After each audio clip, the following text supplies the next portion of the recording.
Hola, muy buenos días. Qué gusto recibirles con las primeras noticias aquí en TV Ciudad. ¿Qué tal? Bienvenidas, bienvenidos. Esto es la primera edición de MB Noticias, que la arrancamos con una mañana de 15 grados a esta hora. Preciosa mañana. Sí, está bastante agradable, le diré. Y ya le vamos a contar qué dice el Instituto Uruguayo de Meteorología para el arranque de la semana. Allí vamos a ver las placas en este momento. Mire, ahí va.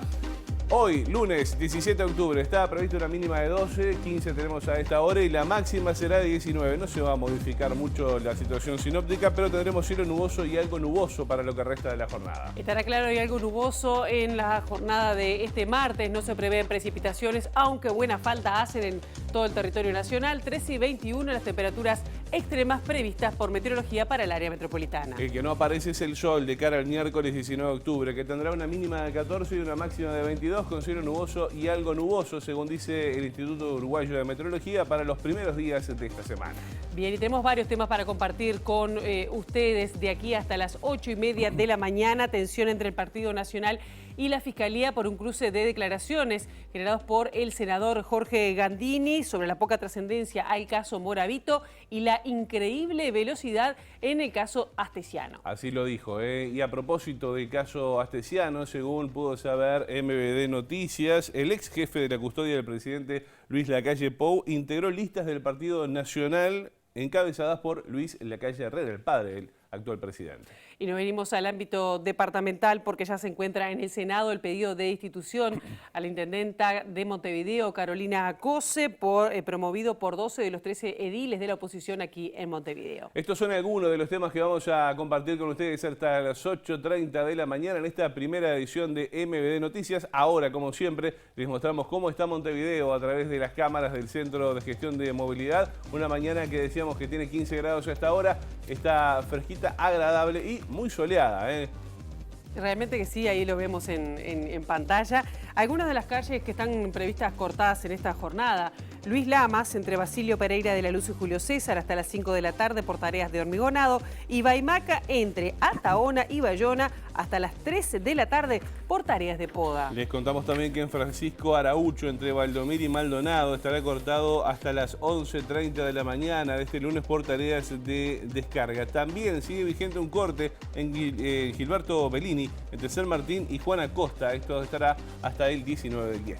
Y hablando de cortes que siguen vigentes, calles que están cortadas: Estados Unidos entre Patagonia y Filipinas hasta el 19 de este mes, y Yucuta, voy a decirlo bien. Yucutuyá, ahí está.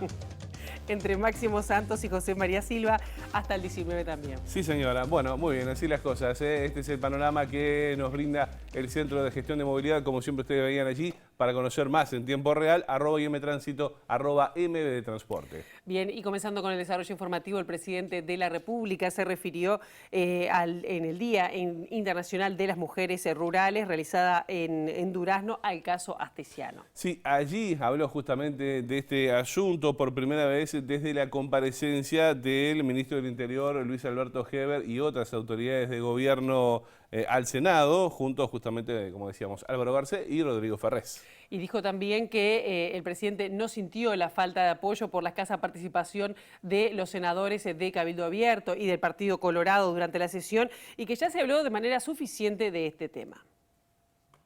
¿Esperaba un poco más de respaldo en la reciente exposición en el Parlamento, respaldo al Ejecutivo, digo? No, yo en lo personal me sentí respaldado porque tuve el llamado, el mensaje. En la interpelación participaron todos los partidos, pero no tengo nada que quejarme. Bien, ¿y qué pasó con los 10 funcionarios que fueron cesados o dados de baja? Mirá, ni son 10, ni fueron cesados, ni dados de baja. ¿Y cuál es la situación? No sé, pero ahora te cuento, pará. Es alguna gente que hicimos cambios en la custodia, pero son policías, o sea que vuelven a su lugar de origen o vuelven a otro lugar. ¿Hay algún seguimiento por este caso en particular después de lo que fue la exposición de la información en el Parlamento? Porque hubo información ahora. Mirá, yo hablé el día después que se supo, hice una conferencia de prensa, vengo hablando contigo y con todos los colegas, y en este momento voy a dar, no por cerrar el capítulo, porque justamente está en el ámbito parlamentario, que tuvo su instancia, y está en el ámbito judicial. Y me parece que al respecto he hablado ya lo suficiente, y por supuesto que estoy a la orden.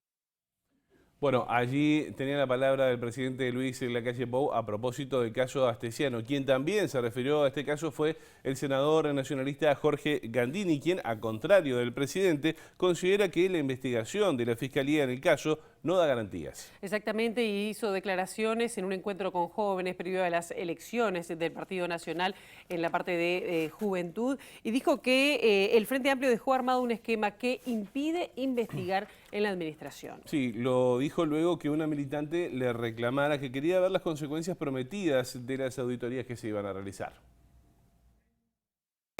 Yo recuerdo acá, cuando recién empezamos a trabajar por las elecciones, que vino Delgado y nos dijo que íbamos a tener auditorías.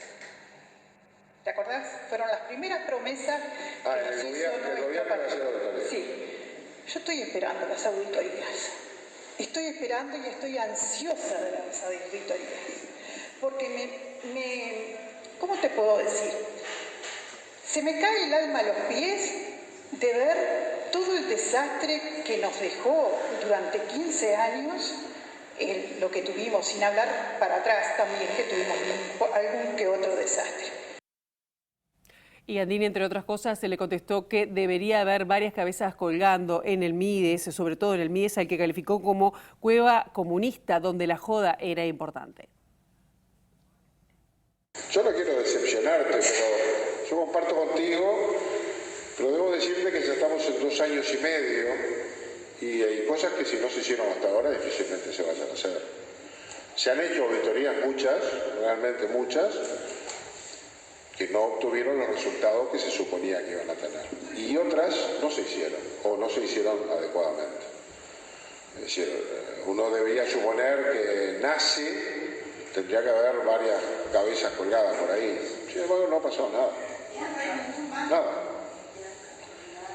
En el Mides hubo auditorías y hubo denuncias. Y después no pasó nada con las denuncias. Nada. Porque mire que ahí hubo de todo, ¿no? Esa era la cueva comunista donde la joda era imponente. Bueno, y en otro tramo de este de vuelta que tuvo Gandini con allí con militantes nacionalistas, esta misma militante comparó el tema de las auditorías con el impacto que está teniendo justamente el caso Astesiano, y en ese marco dijo que, por ejemplo, ella para sacarse el pasaporte hasta el ADN le pedían. Porque realmente fue muy duro saber que en el país tenemos este relajo de los pasaportes, porque yo voy a sacar el pasaporte y me preguntaron qué comí la Navidad pasada y fui a sacar la visa y por poco no me despellejaron y me dejaron a ver que el ADN mío fuera árabe y no fuera turco. Entonces me preocupó muchísimo por eso y pienso, todas estas cosas deben de salir a la luz. Y me gustó muchísimo una parte tuya en otra entrevista que te hicieron, donde recalcaste lo que a la intendenta Cose le hicieran un juicio político. Creo que los ediles tuvieron huevos, perdón a todos los que están acá, tuvieron huevos y ovarios como para llegar a eso. Cosa que ninguna de las otras 19 intendencias han tenido para levantar una mano por el amiguismo, el clientelismo y el nepotismo que tenemos en todas las intendencias del Uruguay. Entonces, a mí me interesa que los blancos demos el ejemplo. Me interesa muchísimo. Y creo que firmemente que tú vas a ser un buen representante para todos nosotros. Y en respuesta a esto fue que Gandini señaló que en el caso del Frente Amplio los fiscales no lo investigan con la velocidad increíble que sí investigan cuando hay problemas del Partido Nacional. Nosotros llevamos 2 años y medio, esto debe tener 4 y medio, 4. No. El juez, el fiscal, no hizo una averiguación todavía. ¿Cómo nos metemos ahí? Está difícil. Ahora, cuando nos toca averiguarnos a nosotros, van rapidísimo. Cuando tenemos algún problema nosotros, los fiscales son de una velocidad increíble. Da la impresión, y te lo voy a decir clarito, porque yo a mí me gusta decir las cosas como son, como pienso. Me da la impresión que ganamos el gobierno, pero no ganamos el poder. El proceso de conquistar el poder es mucho más largo que el de conquistar el gobierno. Y recién estamos acercándonos a conocerlo, cómo se maneja. Todavía tenemos muchas dificultades. Muchas de esas auditorías hay que hacerlo con funcionarios públicos y dejaron instalado un sistema de funcionarios que está copado, con funcionarios de carrera que no, obviamente, pertenecen a otras ideas. A veces está difícil gobernar. Bien, dejamos este asunto justamente de momento porque, a propósito, la Fiscalía emitió un comunicado en las últimas horas señalando que si alguna persona desea realizar una denuncia fundada, tiene abiertos todos los canales para hacerlos con las máximas garantías. Resulta inconveniente realizar aseveraciones de carácter genérico con respecto a la buena fe e independencia técnica de las y los fiscales en un comunicado. El presidente de la Asociación de Magistrados Fiscales del Uruguay, William da Rosa, se expresó en el mismo sentido, diciendo que no es sano para la República sembrar suspicacias. Si se tiene pruebas, hay que denunciar, decía a través de Twitter también. Y finalmente la fiscal Gabriela Fossati, que investiga justamente la organización liderada por Astesiano, expresó que sería bueno que no se realizaran consideraciones generales, es decir, los fiscales, sino que se indicara al superior él o los casos presuntamente demorados. Desde el 26 de septiembre, desde el día 26 de septiembre que Alejandro Astesiano fue detenido, el caso dio varios giros inesperados, algunos de ellos vinculados con el nivel de conocimiento que tenía o no el presidente Luis Lacalle Pou sobre las anotaciones policiales que tenía el ahora ex custodio, también de los antecedentes penales cuando lo nombró jefe justamente de la custodia. Y vamos a recordar justamente lo que decía el presidente en la conferencia. Perdón, y te quiero aclarar una cosa más para hacer la historia. Yo lo conocí a Alejandro en el año 99 en una campaña, después lo vi de vuelta en el 2004, después lo vi de vuelta en el 2014 y en el 2019 me acompañó en toda la campaña. Me cuidaba a mí, a mi familia. Yo no le entrego lo más preciado que tengo, que es mi familia, una persona que pudo tener un indicio de que actúa por fuera de la ley. Bueno, y a propósito, en esa campaña, y según información que confirmó MBD Noticias este fin de semana, Astesiano fue mucho más que una persona vinculada a la seguridad de la familia, llegando incluso a integrar listas del herrerismo. De acuerdo con el registro de la Corte Electoral, en 1999 Alejandro Astesiano fue parte de la lista 2 del herrerismo para las internas del Partido Nacional realizadas el 25 de abril de 1999. Al frente de la nómina estaba el expresidente Luis Lacalle Herrera, que buscaba volver a representar al partido tras haber dejado el gobierno en 1995. En el lugar 19 de la lista 2 aparece Alejandro Astesiano, entre un total de 202 postulaciones para integrar el órgano deliberativo nacional para el periodo 1999-2004. Para esa fecha Alejandro Astesiano al menos ya tenía 3 indagatorias policiales, según consta en la ficha respectiva. Esas internas fueron finalmente ganadas por Lacalle frente al competidor más fuerte que tenía, Juan Andrés Ramírez, quien había sido su ministro del Interior entre 1990 y 1993 y que luego se convertiría en uno de los principales denunciantes de hechos de corrupción durante la presidencia de Lacalle. Por la intensidad de esa interna se explica en parte la derrota de Lacalle en las presidenciales frente a Jorge Valle en 1999. Pero no solo Alejandro Astesiano fue parte de la lista 2 herrerista en aquellas internas, sino que su padre Raúl también figura como candidato, en su caso en el puesto 25 y llamativamente con el apellido escrito con C en lugar de S. Y seguimos en tema porque ustedes saben que la semana pasada hubo una comparecencia del ministro del Interior, Luis Alberto Heber, en el Parlamento para abordar este tema, para responder algunas preguntas del Frente Amplio que van a seguir siendo tema porque hoy se reúne la bancada de senadores del Frente Amplio para ver cómo seguir con este tema. Por este asunto estamos recibiendo con mucho gusto a la senadora Sandra Lasso. Bienvenida, gracias por estos minutos. Muchas gracias y muy buenos días. Bien, muchas gracias. Y decirle también, preguntarle, bueno, ¿hubo contactos este fin de semana para seguir avanzando o han surgido elementos nuevos para poner sobre la mesa este lunes en el momento de la consideración? A ver, esto está en manos de la justicia, por lo tanto, elementos van surgiendo. Yo creo que han ido surgiendo desde el comienzo en que se supo de este acontecimiento todos los días. Entonces, por un lado, va corriendo la investigación de la justicia, por otro lado, las evaluaciones políticas. Nosotros llevamos adelante un régimen de comisión general, donde estuvieron presentes el ministro, el secretario de inteligencia, el secretario de presidencia, y donde tanto el miembro que convocó en nombre del cuerpo, el senador Alejandro Sánchez, como el resto de la bancada, dimos nuestra manifestación al culmino de esa instancia, donde entendemos que fue contundente la participación de Sánchez en lo que dijo, en demostrar, en definitiva, que acá no se está haciendo cargo el gobierno de este insuceso. La responsabilidad es política, más allá de las averiguaciones de la justicia. Aquí hay un claro hecho de corrupción, porque Astesiano es un funcionario público, y eso creo que quedó a las claras demostrado. Por lo tanto, esos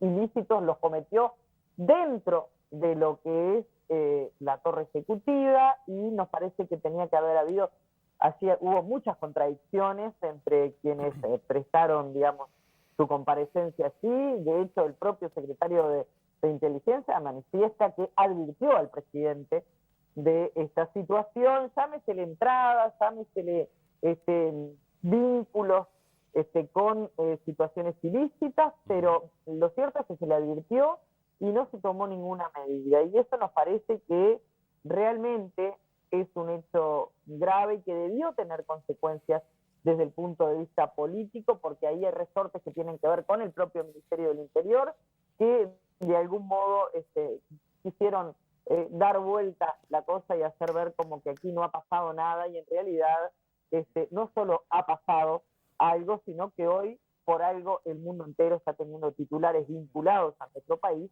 que tienen que ver con este caso. Entonces nos parece que es un hecho grave.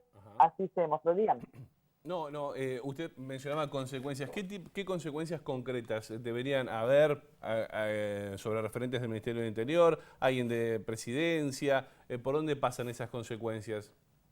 Bueno, el presidente debería saber por dónde deben pasar, ¿no? Porque usted sabe que los ministros, en definitiva, son algo así como los fusibles, que realmente nos cuesta mucho creer que todas esas cuestiones se dieron sin que se tomara conocimiento, o por lo menos hubo, como bien decía Sánchez en la intervención, desidia y poco apego, para utilizar términos que fueron utilizados en su momento por el propio gobierno para con lo que fue la administración del Frente Amplio. Yo creo que aquí hubo desidia, porque en definitiva hubo advertencias de que esta persona no debió estar así, y estuvo, y desde allí de alguna manera montó o se vinculó con algo que todavía en realidad sabemos, yo creo que la cuarta parte de lo que ha sucedido. Por eso respetamos absolutamente el trabajo que se da adelante en este caso. Bien, ¿y qué puede resolver el Frente Amplio en la reunión de bancada de hoy? ¿Cómo puede seguir este tema a nivel político? Bueno, yo creo que aquí en realidad participaron el ministro Heber, porque nos parece que el Ministerio del Interior en todo esto, los pasaportes, tiene mucho que ver.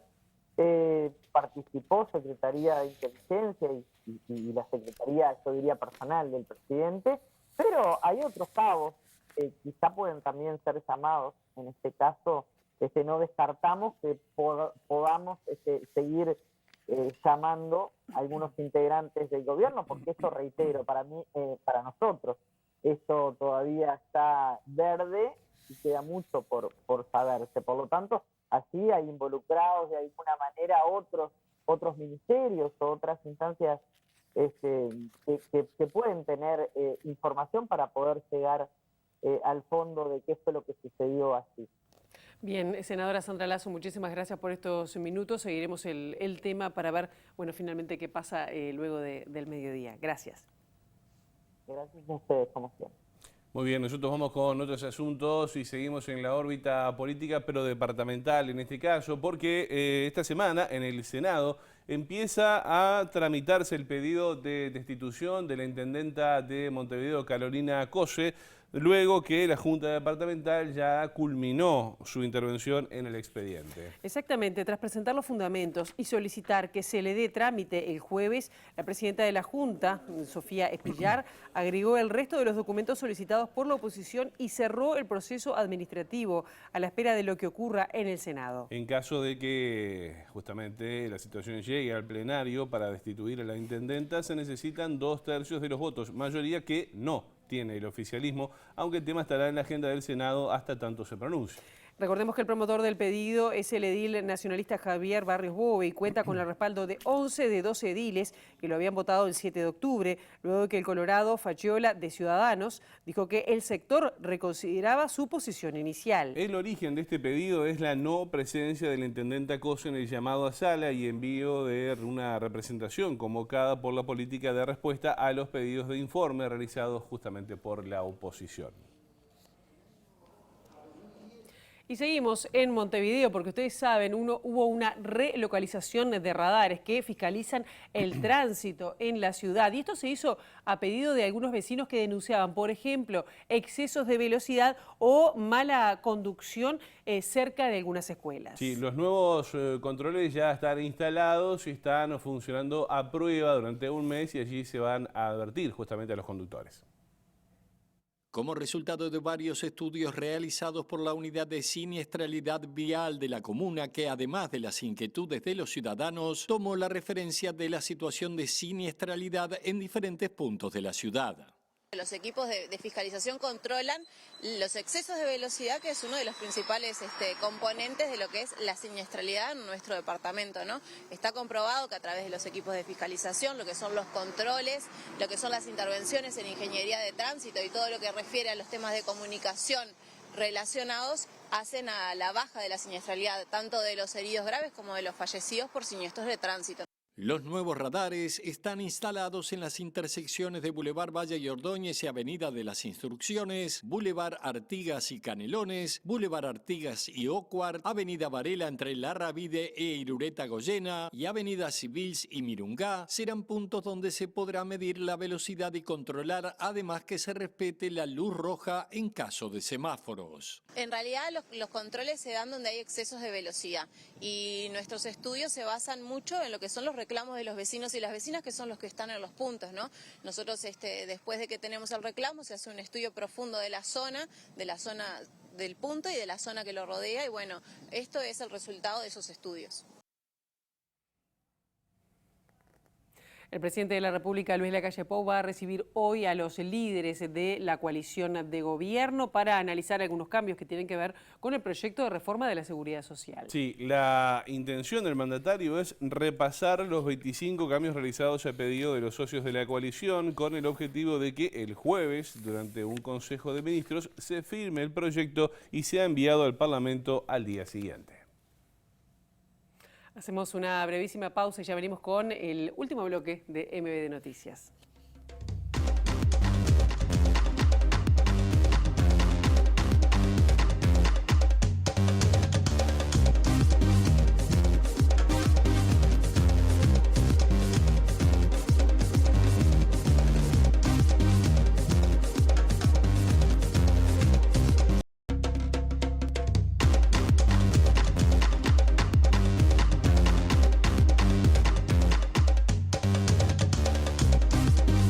Grados la temperatura en Montevideo a esta hora, segundo tramo final de MBD Noticias. Les contamos que se desarrolla un paro de 24 horas en UTU esta jornada en Montevideo y también en Canelones. Exactamente, la medida se toma en el marco de negociaciones tripartitas con el Ministerio de Trabajo, la Coordinadora de Sindicatos de la Enseñanza y el CODICEN, que denuncian y cuestionan la tercerización y también la precarización en la educación. En Montevideo el paro está acompañado con movilización. Esto será frente al Ministerio de Trabajo desde las 12:30 y en Canelones Canelones el paro es de 11 a 19 horas. Recordamos que es esta situación en UTU. Pero ¿qué pasa en la Intergremial Universitaria, que convocó en su cuenta de Twitter a un paro de 24 horas con movilización para el próximo miércoles 19 de octubre? La UDELAR tiene los salarios más bajos de la educación pública nacional y de universidades en la región, escribió la Asociación de Docentes de la Universidad de la República. En este sentido agregaron que siguen en conflicto por presupuesto y recuperación salarial, casi 8%, 7,96%, con fondo de inequidades para los grados 1 y 2. Esto será el miércoles, esta paralización será el miércoles y como decíamos la concentración será en el Ministerio de Trabajo y Seguridad Social y